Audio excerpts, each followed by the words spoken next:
Hello guys, welcome back to my channel. This is Manisha. ఈరోజు special అరటికాయ fry అండి. Simple and టేస్టీగా ఎలా చేద్దాం చూద్దాం.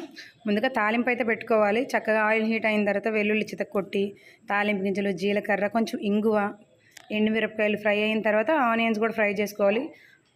సగం వరకు మగ్గాలండి ఆనియన్స్. తర్వాత ఇలా మనం కట్ చేసి పెట్టుకున్న అరటికాయ వేసుకొని కొంచెం పసుపు వేసుకొని ఫ్రై అవనివ్వాలి. 5 మినిట్స్కి అయితే తిప్పుకుంటూ ఉండాలండి.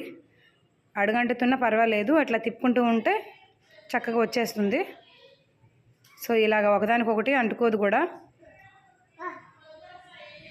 ఇలా బాగా ఫ్రై అయిన తర్వాత ముక్క పట్టుకొని చూడాలి మగ్గిద్ది లేదని.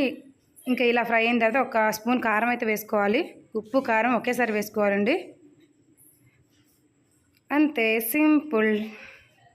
It's ready to eat.